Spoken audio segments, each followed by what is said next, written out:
Your willpower will fatigue if you try to force yourself to do all these things. To live a long time and live healthy, you don't have to be perfect. What you have to do is get some key habits in your life that you can sustain for decades. It has to be something that you can easily do and you enjoy. Socialization is probably the most important of all the wellness behaviors because it's good for your health and good for your longevity and good for your happiness. The optimization of get this diet exactly right and then go on and rapidly exercise and all that, that's actually not going to be the best way. The supplements, they're mostly a waste, and especially on people who are otherwise eating well and exercising. But by and large, supplements are overdone. And the idea that you replace good, nutritious food with supplements, wrong.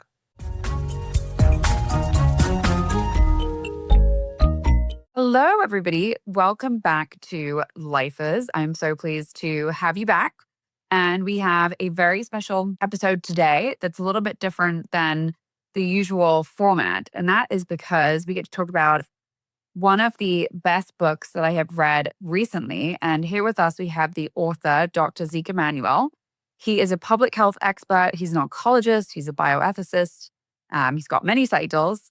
And a relatively new title, because this is not his first book, but I think it's one that's going to have a huge impact in our community. So he's also an author. And this book is called Eat Your Ice Cream, 6 Simple Rules for a Long and Healthy Life. And the reason I wanted to bring him on is because we talk so much these days about this aggressive concept of health optimization and longevity. And so I found it very refreshing to learn from somebody about what really works when it comes to helping us not just live a long time, but live well. And what really matters, just cut through all the noise and the marketing and the BS. So Zeke, I'm going to start off because I actually read the book all the way through to the final pages of the acknowledgements. And I have to get the story of how Kara Swisher, the media mogul from the tech world, was instrumental in getting you to write this book. So tell us more about that. So the book really started at a conference when Ariana Huffington asked me, why don't they teach more about wellness in medical school and have doctors talk to patients? And I gave her an answer about the 6 things. I said, wellness is relatively simple. I think doctors should talk more about it, but no one's making a lot of money. And so I don't think it's going that direction. Then I read, frankly, Peter Attia's Outlive, and it made me furious. Not because a lot of what he says is actually accurate, but it's hyper-focused on exercise to the exclusion of all the other important elements, and most importantly, social elements. I sat down and over 3 weeks wrote a first draft of this book. And then I put it to the side. And then Kara Swisher shows up at Penn, and I get invited to go out to dinner with her. There's a small dinner of 5 of us. Asked what I was doing, and I told her and Adam Grant about this book. She's like, you got to write this. You got to publish this. You just can't let it get moldy and dusty in your bottom drawer. And she said, here's my publicist, and here's my agent, and here's my publisher, and blah, blah, blah. And so I thought there was something there. And in fact, I think a lot of people, it sort of goes against, as you point out, the sort of optimization, the obsession with wellness, you got to be perfect trend, and says, look, life is short, 75, 85, 90 years. Your willpower will fatigue if you try to force yourself to do all these things. To live a long time and live healthy, you don't have to be perfect. I'm a professor, and 90% or more is an A. What you have to do is get some key habits in your life that you can sustain for decades. If you start in your 30s or 40s, you're going to have 5 or 6 decades of this. So it has to be something that you can easily do and you enjoy. That's going to make you healthy and stay vibrant. Yeah, we have living with us currently a au pair from Italy. And I love just watching her operate in my home because it's almost like a stereotype sometimes. I make this joke with her because she'll have all of her friends around for dinner. And of course, they're eating a big plate of pasta and there is wine involved. But this dinner will go on for about 3 hours. It's not a, eat dinner by the television that you just scarf down like most of us. It's this long, involved. And I've asked her about it and she said, this is just part of the culture. And of course, these countries, many of them are also countries affiliated with longer lifespans like Italy and Greece. And you write a lot about this in your book too, because you have this great point about the loneliness problem.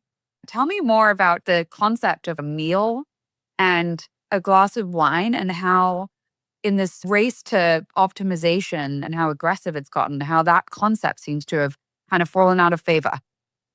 Yeah, actually, your au pair has got almost all the key elements of a great and real focus on wellness without being obsessed about wellness, right? So what she's doing, she's cooking dinner first thing, which requires some mental engagement, figuring out and organizing it. Then she's got healthy food, and the Italians actually are one of the top in terms of very few of their calories, like 20% of their calories in a population are ultra processed foods.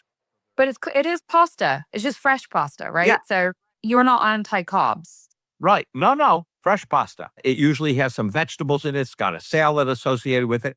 And then it's got this social aspect where you're talking, you're spending 3 hours not eating the pasta. You're spending 3 hours talking to other people. And that is, wellness sort of distilled down to the key element. The other thing I would say is there's something called the Latin America paradox, which is very closely related to the meals. So, lots of demographers have seen, Latin Americans are happier than most people in the world, despite the sort of economic and political turmoil they have. And the reason it's thought that they have this happiness is they have more shared meals than any other countries in the world in Latin America. About 8 out of their 21 meals a week are shared with other people and socialized. And that's thought to make them happy. So socialization is probably the most important of all the wellness behaviors because it's good for your health and good for your longevity and good for your happiness. And so your au pair, I think, has it exactly right. And the optimization of get this diet exactly right and, do it and then go on and rapidly exercise and all that, that's actually not going to be the best way to be healthy and happy for a long time. Let me paint a picture of the exact opposite, which I think is ironically, I'm going to profile the healthcare entrepreneur who's backed by venture capital and working 65 hours a week.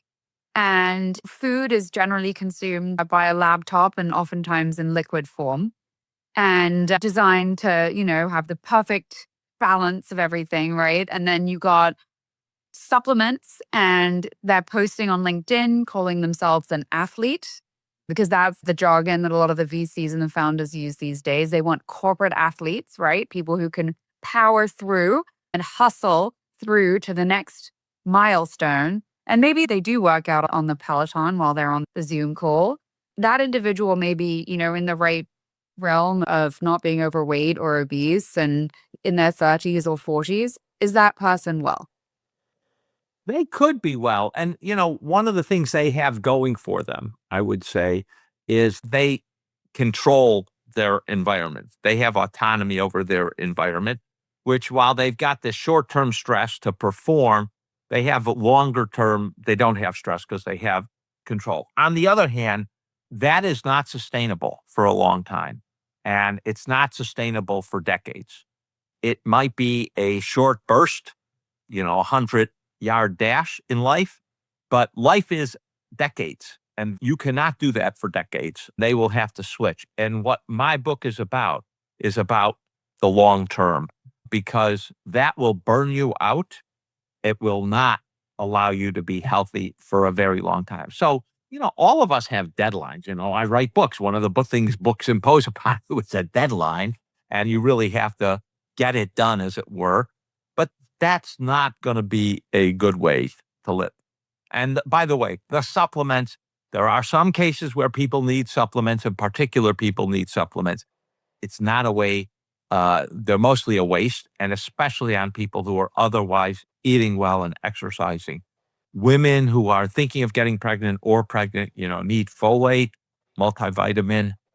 Vegans probably need vitamin B12 in their diet. And then older people may need vitamin B12 too. But by and large, supplements are overdone. And the idea that you replace good, nutritious food with supplements, wrong. Yeah, absolutely. So I agree with you on supplements. I think it's also become a very compelling part of a lot of companies' business model to sell supplements, and it's enormous. The industry has become absolutely gargantuan. This is a little bit separate from your book, but I think somehow it's slightly related. Do you think we'll see more regulation of supplements? Because right now it's a wild, wild west out there. Well, about 30 years ago, the senator from Utah, Orrin Hatch, prevented the FDA from actually regulating supplements because a lot of the supplement makers were based in Utah. That has not been a good thing. We've had a lot of cases of supplements being contaminated by heavy metals or mica or other things. A lot of supplements making claims that have no basis in science or reality. Unfortunately, unless it's part of comprehensive healthcare reform, I do not see supplement regulation going forward. Now, I could be wrong. Again, it could be part of comprehensive healthcare reform. And the other big thing is it could be the result of some big scandal where people die. Unfortunately, that would prompt renewed regulation. But we have seen lots of problems. I mean, just take the current one of botulism in baby formula. That isn't leading to a lot of pressure, partially because the people who produce formula are MAHA advocates and they seem to be protected. But it is very unfortunate that a lot of the way we get regulation in our society is not by what's good, but by, some tragedy happening. It's too bad that that's the mechanism, but Yeah, I worry about that a great deal. Just that something like that could happen, and I think it's already starting to happen. You're starting to see articles about this now in the press. So it'll be a slow and steady trickle, but very real. Hey everyone, we'll get right back to the conversation after a word from our sponsors. Today's episode is brought to you by Arbiter, the care orchestration platform. In a healthcare system full of silos, Arbiter is a unifying layer. Backed by one of the largest early funding rounds in health tech history, Arbiter brings payers, providers, and patients together on one intelligent platform, routing referrals to the best in-network option, managing authorizations and outreach, and coordinating appointments seamlessly. See how it works at arbiter.ai. So I'm going to call you out on something because I did think that a little bit of an oversight in your book, it was related to the topic of psychedelics. You mentioned the schmuck. You have a schmuck chapter, Don't Be a Schmuck. You talked about things that obviously are stupid that we should not do. And drugs, it seems like, or most drugs to you probably should end up on that schmuck list. and I'll tell you why. First of all, I have written and published that I think psychedelics will be standard treatment for some mental health conditions in 5 years. Second, I have done and published 2 studies on psychedelics for patients with cancer with depression, showing impressively that they relieve depression in a majority of patients within 7 days. It doesn't take like Prozac 4 to 6 weeks before they kick in. And third, that relief of depression can last up to more than a year and in some cases more than 18 months. So I am not at all anti psychedelics, but I don't think it's going to be the core of a wellness routine. I think there are cases where you could use it. I don't put it in the schmucky move. It's not mentioned negatively at all. So you might call me out in that I didn't mention it in the book, but it's not because I'm not aware of it. I was sort of putting it in the schmucky drug basket, but I think there's obviously different types of drugs, and some of them are much more schmucky, and some of them, like you said, real evidence suggests that there is potential kind of health benefit in the right circumstances for the right people. Yeah. I can see how the book reacts to the health optimization fanaticism that we see, all the tracking, all the, I will not even sip a glass of wine because the impact it might have on my sleep. But how do you think about it for the person who lives in rural America, is eating a lot of processed food, really doesn't have a lot of access to healthy, fresh food? And, we say Pizza Tortilla has a whole book about exercise, but there's so many people in this country that commute an hour and a half to a job where they're sitting all day and then come home and it's another commute and there is just no time. to exercise. What are your thoughts on that kind of profile of a reader? Actually, it's really important what you say. And what it highlights is that wellness is not just an individual responsibility thing. There's a big social component to it. Social because one of the important things is to interact with people, but social because the environment and as you point out, the employment environment can have a big impact on people's ability to be healthy. And so I totally agree with you. We can't just, you know, I am totally against the idea of blame the victim. There are things that each of us can do, and there are things that our environment just prevents us from doing. So, one of the important things to do is think about the work schedule. Can you do it on the weekend? After dinner, can you go for a walk for 20, 25 minutes, get your heart rate up, maybe socialize with your spouse and do those things? Food deserts are a real thing. And I think one of the positives in our society is that places like Walmart and Costco at, at Target that are the places these people shop have now really begun to focus on wellness too and stock fruits and vegetables as well as packaged foods. The big problem, and this is a real social problem, is we subsidize ultra processed foods, which aren't good for people. We subsidize the corn, the soybeans, the wheat, the rice, instead of fruits and vegetables. That's a big problem. And there are lots of shelf stable foods like yogurts, kefir, oats that are healthy and can help people. And so I think, again, you're not going to make a radical shift. The idea that you're going to completely change, shifting over to those foods is important. Yeah, I thought one of the big takeaways for me, actually, as a parent, because I stress constantly about what my kids eat and don't eat. They eat a lot of mac and cheese. I'm just going to put it out there. One of my children is literally just mac and cheese with the body on top. But my husband's always saying to me, we got to make sure they get enough protein. And I have my friends, my broader friend network, everybody right now. I don't know what is going on with marketing protein, but everybody's obsessed with protein. Meanwhile, reading your book, just the research I've done, kind of suggests to me that we probably are getting sufficient protein. The average person is eating a lot of protein. And I'm a pescatarian, so I'm maybe on the lower end of that and I'm still getting enough protein. But what you worry about, it sounds like, is fiber, because fruits and vegetables are not getting consumed while we are eating a lot of potatoes and a lot of protein. So walk me through what people really need to know about what constitutes a good diet and what ingredients Americans are getting in abundance and what they're not getting. So I think that there are probably two no's, things that you should cut out or at least minimize in your diet. The first is sugary beverages, sodas, and things like that. They are calories with absolutely no nutritional benefit. Drinking a can of Coke or ginger ale or something isn't going to help you. And they have about 10 teaspoons of sugar. That's an enormous amount of sugar. I mean, seriously, like actually try, like if I imagine myself taking 10 teaspoons and putting it, and it would be so much sugar. That is crazy. Yes. And when you visualize it that way, you're like, why am I doing this? As you point out, why am I letting my kids do this? The second thing is we have, over the last 30 years, dramatically increased our packaged cakes and cookies and salty snacks to about 500 calories a day for an adult. Way too much. We've got to cut that back. So those are the two knocks. The positives, the things that I would put at the core, the first one is fermented foods, yogurts, sauerkraut, kimchi, miso soup, sourdough breads. Those are really good for you because they're really good for the microbiome. And beyond that, I do think it's very important to focus on fiber. Only 7% of Americans get enough fiber, about 30 grams to 35 grams a day. 7%. We're not eating enough fruits and vegetables. And that is critical in our diet.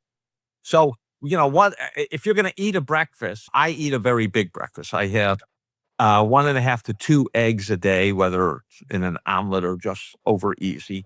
I have a bowl of fruit with yogurt and kefir and oat granola on top with hemp hearts. That'll give you enough protein. That's 20, 25 grams of protein and lots of fiber in it. It's a very, very nutritious breakfast to start your day and get you going. And it's good for your brain and your kid's brain. Yeah. I actually, because of all of my physician friends have shifted, I used to have a very cereal heavy breakfast and now I am a oatmeal and I put a little bit of coconut yogurt on top and I have my flaxseed and it's perfect. It sets me up for the whole day and I feel like I have energy. So I think breakfast is crucial and it's something that people are increasingly skipping. A lot of folks these days, as part of this optimization trend, are very much interested in intermittent fasting. Are you finding much evidence around it? You did talk about it a little bit in the book, but walk us through what actually works when it comes to fasting. And do you do it? Are you a faster? The short answer to that is yes, I am a faster. There was a long review of intermittent fasting in the New England Journal about 5 or so years ago. And I would say that the data are uncertain at the moment. And part of the reason is that there's a lot of different versions of intermittent fasting, and people are all over the place with it. Some people do 16 hours and then eat for 8 hours. Some people go 24 hours. Depends how often they do it as well. My version of it is I do 24 straight hours. So I will eat breakfast and then come back the next morning and eat breakfast. Now, what it does, first of all, it changes the energy source. You use up your glucose and you get into burning fat after about 14 to 16 hours. And you can feel that when it's happening because you get cold. It stresses your cells and your cells go into a mode where the ones that have defects die and you scavenge them and repair proteins. So that's the basic thought. The problem is that you're going to do it now and the benefits are going to be years later. And if you don't find it easy to do or okay, then it's hard to sustain it. If it's got a lot of willpower to it, you're going to fatigue and there are other more important things to do. For me, it actually doesn't take a lot of willpower. I don't actually feel hungry. I can go 30, 36 hours without a problem personally, except this cold. I do get cold. And, does it make a difference? I probably dropped a few pounds, honestly. You actually save money because you can noticeably determine that when you're fasting and missing a couple or three meals, it saves money on the food, but it does make me feel better. And I don't find it that challenging. For people who do find it challenging, it's not where I would put my limited willpower, frankly. Yeah, it's me. I would feel very hungry. If I miss a meal, I definitely am like starting to feel pain. So, thinking about just maybe 10, 15 years from now, where these GLP-1s become even more affordable and accessible than they are now, do you think we end up in a place closer to the book related to wellness because people just will start eating less? One of the natural byproducts of being on a GLP-1. And people tend to eat, from what I've heard, less processed food and they tend to gravitate a little bit less to alcohol and abusing alcohol in particular. It's an interesting point that you make. You don't seem to have as much of an issue with half a glass of wine, a single glass of wine in the context of a long social discussion with friends, but you're not a fan of binge drinking. And it sounds like these GLP-1 drugs sometimes can help people through that. So walk me through what you think is feasible if we imagine that a huge chunk of our society is taking these drugs. So, two things. Let's just talk about the alcohol first. Alcohol is quite controversial. There are lots of people who think zero alcohol is the right amount of alcohol. There's good data that it can be true. There's some other data that half a drink a day, basically 3 drinks a week or so, is still pretty good and not associated with serious health problems. And there is a segment, older men with high cardiovascular risk factor. So men 50 and older, alcohol may be good for them, but that's pretty definitive. That's where the data are. I myself am a teetotaler, but we are not going from 60% of the population drinking alcohol to zero. So we have to be realistic about what people are going to do. And that's why I think if you're going to have alcohol, you have to have it. No binge drinking. Don't drink alone. Drink it in a social context where it's lubricating your social interaction. That's the way I recommend it. GLP-1s. I'm a big fan of GLP-1s. They're miracle drugs. I like to say since the Human Genome Project finished in 2000, roughly, we've had 5 major breakthroughs. We've had CRISPR, gene editing. We've had gene transfer so that people can have their genetic diseases cured. We've had CAR T therapy to take people literally dying of cancer and curing them. We've had mRNA vaccines, not just for COVID, but now we're exploring them for all sorts of illnesses. And GLP-1s, they're miracle drugs. They really are. We developed them for diabetes, then realized people were losing weight. We've discovered, because lots of people are taking them, that they have central nervous system function on the brain. And as you say, change our relationship to food, change our cravings, change our alcohol, change our relationship to rewards. So people are stopping to smoke, they're stopping drugs, they're stopping alcohol abuse. I think one of the hidden things that we're not actually fully exploring yet, there are 2 things that are important. One is, when people see that they can drop 15 to 20% of their body weight and begin to look appealing and feel better about their body image, that will change them and do things that you have mentioned. They'll begin investing in their own future, eating better, exercising, working on sleep. All of that is very, very important. And I do think when people begin using these drugs, I've seen it with the people I know. Their attitude towards investing in their future is very, very different and positive. So that's the positive. We can't have a situation where we eat a lot of processed foods and then we go on to GLP-1s. We have to change that trajectory earlier. But GLP-1s are definitely part of the future for people who, for whatever reason, can't control their relationship to food, are obese, maybe through genetics and other reasons. So I think it's a incredibly important methodology to help with our obesity epidemic. It's not everything. And if we use it instead of trying to get a hold of, the food deserts, the exercise problems, that I think will be a big mistake. I would love to talk a little bit more about kids, because everything you just said made me think that so much of this is just early trajectory that you get through life, early exposures. A lot of the processed food, by the way, as a parent, I'm seeing it being given to my kids and marketed to my kids. And then that starts you in thinking that this is food, and you carry that relationship with food through life. So what do you think needs to happen here just to break this cycle? Because I think GLP-1s are definitely one potential consequence of all this, is at some point we have to put everybody on these drugs. But how do we actually just get healthy food to children and make that something that is easy for parents to do and not hard for them to do? Well, I think mothers, when they're pregnant, should eat a diversity of food.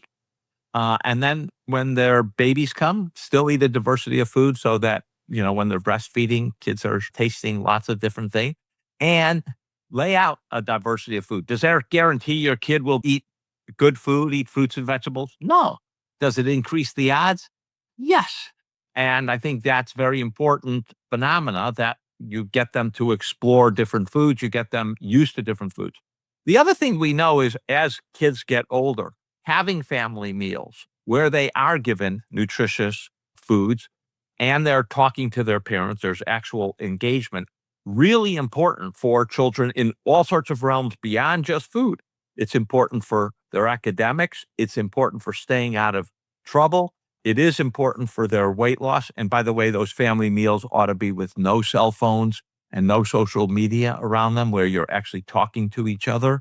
So I think that is very important. We used to have a rule in my house when we were raising my daughters, which is, we've got a nutritious meal here. You don't like this meal? There's yogurt in the refrigerator, and you can have yogurt, which is good fermented food, good protein. You don't get the sugary kind with all those fruits because they just mostly added sugar. And that was the rule. I like that. I'm going to steal that. It's a really simple thing. There's a lot of food here. If it's not appealing to you, the default is yogurt, and you can eat as much yogurt as you'd like. Yeah, I lucked out with my older one, who thinks that his perfect meal is salmon, broccoli, and baby corn. Whoa. So happy right now about this. He knows a lot, that kid. Yeah. Like, did you read Zeke Emanuel's book? You're only 5, but Gold star. gold star. So this administration, we got to talk politics for a minute because just even the week of recording this podcast, we saw an announcement come out from DMS about a program called Elevate, which is going to provide some pilot funding, about $1 million for up to 3 years, for companies that are doing stuff that is currently not approved by original Medicare. So that could include things like dietitians to talk to people about eating healthy food. It's a little bit vague from what I've read so far, but seems to be another step from the current administration to try to get more of this out there into at least, the recipients of Medicare patients. And I think we could do a lot of good with 65 and up. But at the same time, it's almost like if you say the term social determinants of health, it's like, as this administration, you're not allowed to talk about stuff like that. And yet, as we talked about food deserts, social determinants is such an important thing. So, how do you think we thread the needle between, on the one hand, the current administration cares a lot about lifestyle. On the other hand, insurance is going away. We are not talking about the social determinants, stuff like transportation, poverty, homelessness, that really are the driving factors for a lot of why we have so many of these problems. How do we thread the needle between the two? This administration is right on some things, but does not have a coherent, comprehensive, consistent policy. So where are they right? They're right, I think, on chronic illness being the real enemy. We know that in the healthcare system, 90 cents of every dollar spent in healthcare is really spent on chronic illnesses.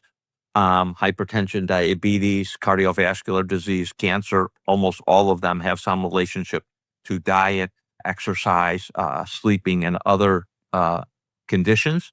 That's really, I agree with them. They also have some good things to say about some, elements of nutrition, but they're not consistent about nutrition. They're pushing like beef tallow instead of seed oils. No evidence that that's right. Absolutely, actually, quite the reverse. That the seed oils are perfectly healthy for you, and the saturated fat in more meats and meat products is not good for you. We have tons of evidence to that effect. So they've got a lot of inconsistency. They're for raw milk. Let me tell you, Louis Pasteur is a giant in the history of medicine and humanity because pasteurization is a good thing. Raw milk does not have better nutrients for you. No evidence that it's better for you, and it has potential infectious agents that are not good for you. So I think they've got an inconsistent picture. Some of it is right, some of it is wrong. And the whole anti-vaccine thing is totally wrong. Vaccines have saved a lot of parental worry, a lot of harms to children and adults. And let me just give you one of the examples. They haven't come after the shingles vaccine yet, but adults over 50 should get the shingles vaccine because not only does it protect you from a painful illness like shingles, current evidence indicates that it also protects you from cognitive decline and dementia. So you get a 2-for-1. And I don't know about your listeners, but I can tell you my greatest fear is my heart's working great. My lungs are, doing fine. Kidneys, liver, all the body is working great, but the mind isn't there. That's my nightmare. That is the worst possible situation. And so I do a lot of things to prevent what we know can help in preventing cognitive decline, one of which is the shingles vaccine. Yeah. And say more about that because the health of the brain, I mean, it's critical, but I think people feel somewhat, when they think about what they can do to protect their brain health, that it's somewhat of a black box and very confusing, and there isn't really a therapeutic. And so most people don't really think there's anything that they can do. Give us your top 3 for the brain. What there isn't is a quick fix. That is true. So here are 4 things you can do for the brain. And by the way, you should start with diet and exercise at least in your 40s if you haven't started before. I think you should start before, but at least in your 40s, the data are that, exercise and not eating ultra-processed foods. We know that more ultra-processed foods you eat, the more likely you are to develop dementia. The sweet spot is under 20% of your diet, which is what they do in Portugal and Greece and Italy, but not in the United States, where 60% of our diet is ultra-processed food. So reduce your ultra-processed food consumption. exercise, the 75 minutes a week of vigorous exercise is critical. Third thing is, and this is a little more controversial, it's in my book, is don't retire. Retiring has a bad decline on your mental acuity and is correlated with cognitive impairment.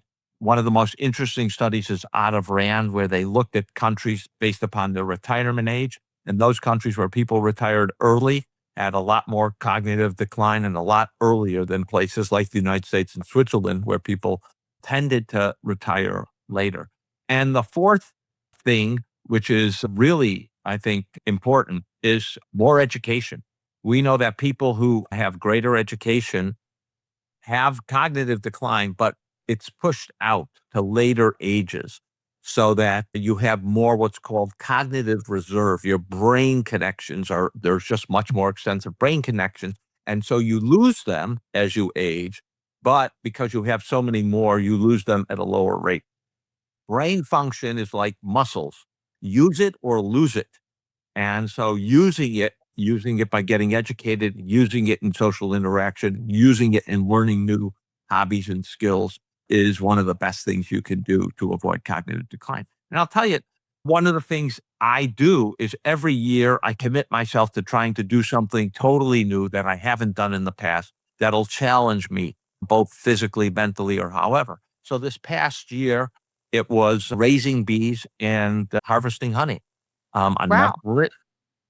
put some beehives in the backyard. Are you going to send me some honey? I would love to. It's award-winning honey. I've won 2 awards on this of my first try at honey. And, so I had to learn about bees, caring for bees. I had to learn about harvesting honey, filtering it and, making sure that it was good. So that's the kind of thing I try to do every year to challenge myself. And what about next year? The secret. So I'm a terrible dancer. My wife likes to dance. So I'm going to give her a present of ballroom dancing lessons, physical activity, very good physical activity, coordination between me and her. I'll learn something new, all those steps that I don't know how to do. I'll try to keep time. I'm terrible at that. But it's a new thing for me to do. Okay, so last question for you. You are a physician, and physicians get a bad rap around the topic of nutrition in particular because everybody likes to share the statistics around how little they get educated in nutrition in medical school and how big of a problem that is when patients want to talk to them about food. And by the way, that's not completely wrong. I've had some crazy stuff said to me by doctors about nutrition that is frankly extremely wrong. And I think most people can attest to that. So your book was clearly written for the consumer audience, but do you hope that some of your peers and colleagues will read it too? I 100% agree with the problem that we don't educate doctors about wellness and we don't emphasize 4 elements that they need to know. And they, in turn, do not prioritize it in their interactions with their patients. That is a big problem. I will also say, parenthetically, I've been to plenty of hospitals and medical schools where they have a snack area and it's filled with crap. It's filled with potato chips and corn chips and other snacks, and not with nutritious snacks like nuts or hummus or things like that. And that's not educating your students about wellness. Well, this is every healthcare conference, which is, in Exactly. Vegas and with terrible food. I would say it's not just food, it's also how much exercise people need, the different kinds of exercise, the importance of different kinds of exercise, both aerobic exercise and muscle training and flexibility and balance. Sleep. I had 2 lectures on sleep in medical school, and we abuse interns and residents in terms of their sleep and the importance of social relations. We don't emphasize that. So the first thing is I do hope my book will do it. I'm actually giving grand rounds at UCSF on wellness in California. So I think one of the things that would be good, and I've been thinking about this is there a brief, not a whole book, like 200 pages, but, 5 pages that break down the 6 different things you can do for wellness that doctors could give to their patients and help educate them on it and talk about it. Because that's in the end what they have to do. It's partially it's their own personal wellness, but partially it's also how can they effectively communicate with their patients about the kinds of things they would like their patients to do. Wellness is critical to overcoming a chronic disease problem, and other countries have taken on, they don't give it necessarily to the doctor, they give it to lifestyle coaches, but it's part of the healthcare system. We haven't done that, and I think it's something we have to begin to do. We have begun thinking about food. I think it's very important, much less about social life, exercise, sleep. And I think those are really important elements. And I agree, doctors, the medical system is deficient in this. Well, I would push back on the idea of the brief and suggest instead that maybe we get you on some TikTok videos. And then when these physicians need something to share, they can share a TikTok. Well, Because I feel like we got to get, oh, you're already on TikTok. You can link to me, and that would be helpful. I think that's the way to do it. Got to meet people where they are, right? Yeah. Look, I think you're right. I've been very resistant to doing social media, but I have learned that that TikTok, Instagram is a way that people do get information and do relate. And one of its virtues is it's short. In a minute, you get the message. You get one message and you get that message. I agree with you. We should not look down upon it, and we should use it and educate people and make sure that the information going out is very reliable. Totally agree. And I'm very much on that path myself. Previously scared of it, but now trying to embrace it. So thank you so much for coming on. Can you tell us a little bit more about where you can get the book, when you can get the book, for anybody who's interested in reading it? Order it. It goes on sale, and you can get it on January 6th. You can get it at Amazon, Barnes & Noble, wherever you get books, it's available.